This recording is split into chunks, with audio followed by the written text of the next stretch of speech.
ప్రతి నెల రాష్ట్ర ప్రభుత్వానికి 18,000 నుంచి 18,500 కోట్ల రూపాయల ఆదాయం ఉంది. ప్రతి నెల రాష్ట్ర ప్రభుత్వానికి 18,000 నుంచి 18,500 కోట్ల రూపాయల ఆదాయం ఉంది. ఓ నెల 200 ఎక్కువ 200 తక్కువ, ఇది ప్రతి నెల ఆదాయం. 6,500 కోట్ల రూపాయలు ప్రభుత్వ ఉద్యోగస్తుల జీతభత్యాలు, పెన్షన్లు, అవుట్ సోర్సింగ్, కాంట్రాక్ట్ ఏదన్నా అనుకోండి, మీకు ప్రతి నెల జీతభత్యాలు ఇవ్వడానికి 6,500 కోట్లు పోతున్నాయి.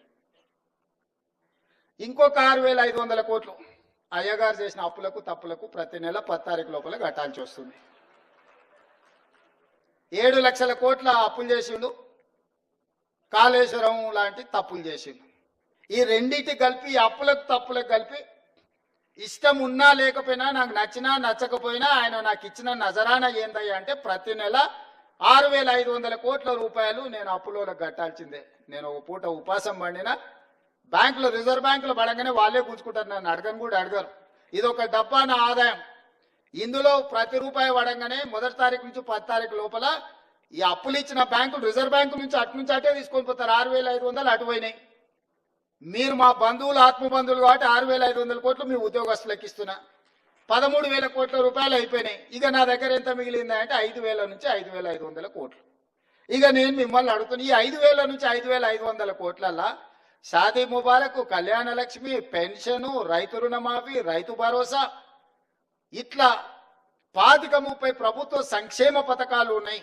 ఇవి కాకుండా అర్ధాంతరంగా ఆగిపోయిన కాళేశ్వరం కట్టాలి, కూలిపోయిన శ్రీశైలం లెఫ్ట్ బ్యాంక్ కెనాల్ని కట్టాలి, పాలమూరు రంగారెడ్డి ఎత్తిపోతలు కట్టాలి, రీజనల్ రింగ్ రోడ్కు నిధులు ఇవ్వాలి.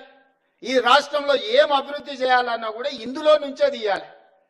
ఇక నాకున్న వెసులుబాటు 5,000 నుంచి 5,500 కోట్లు. నేను ఇచ్చిన గ్యారంటీలు కానీ, అంతకుముందు నుంచి వచ్చిన వారసత్వం కానీ, ఇవన్నీ కలిపితే నాకు ఇంకొక 18,000 కోట్లు కావాలి. వాస్తవంగా ఆయన కాంట్రాక్టర్లకు అగ్రిమెంట్లు చేసిండు, ఆయన కమిషన్లు తీసుకొని ఆయన వెళ్ళిపోయిండు. ఇవాళ వాళ్ళ పేమెంట్లు నేను వచ్చి కూర్చున్నప్పటికీ 42,000 పేమెంట్లు బకాయిలు పెట్టిపోయింది ఈ కాంట్రాక్టర్లకి. ఇక విద్యుత్ శాఖ ఇవాటి మళ్ళీ పక్కన పెట్టాలి. అట్లా నేను మినిమం వెల్ఫేర్ ఉన్న వాటిని ఒక మాదిరిగా నడపాలంటే నాకు 22,000 కోట్లు కావాలి. 22,000 కోట్లు నాకు వస్తే ఇప్పుడున్న కమిట్మెంట్స్ ఏదైతే వెల్ఫేర్లో ఇప్పుడు నేను చెప్పిన రైతు భరోసా కావచ్చు, లేకపోతే ఆర్టీసీ బస్సు కావచ్చు, లేకపోతే ఉచిత కరెంటు కావచ్చు, ఇంటికి సిలిండర్ కావచ్చు, రాజీవ్ ఆరోగ్యశ్రీ, ఇట్లా ఇవన్నీ కలిపితే 22,000 కావాలి. 22,000 అంటే 13,000 ఇవి తీసేస్తే 9,000 కోట్లు ఉంటే నేను ఇవన్నీ సమన్వయం చేయగలుగుతా 15 తారీఖు లోపల. ఇంకొక 8,000 కోట్లు ఉంటే ఈయన కాంట్రాక్టర్లకు పెట్టిపోయిన అప్పులకు బిల్లులు కట్టాలి. ఆ బిల్లులు పక్కన పెట్టినా కూడా 9,000 కావాలి. 9,000కు నాకు 5,500 ఉన్నాయి. అందుకే ఓ నెల ఆశా వర్కర్లకు పెండింగ్ పెడితే, ఓ రోజు అంగన్వాడీ వర్కర్లకు పెండింగ్ పెడితే, ఓ రోజు షాదీ ముబారక్ పెండింగ్ పెడితే, ఓ రోజు కళ్యాణ లక్ష్మి పెండింగ్ పెడితే, అంటే ఓ నెల పాల పైసలు ఇచ్చి ఇంటికి రాయిపి, ఓ నెల ఇంటికి రాయి ఇచ్చేసి పిల్లల ఫీజులు బకాయిలు పెట్టి, పిల్లల ఫీజులు ఒక నెల కట్టి, ఇట్లా రొటేషన్ చేసే పనే జరుగుతుంది.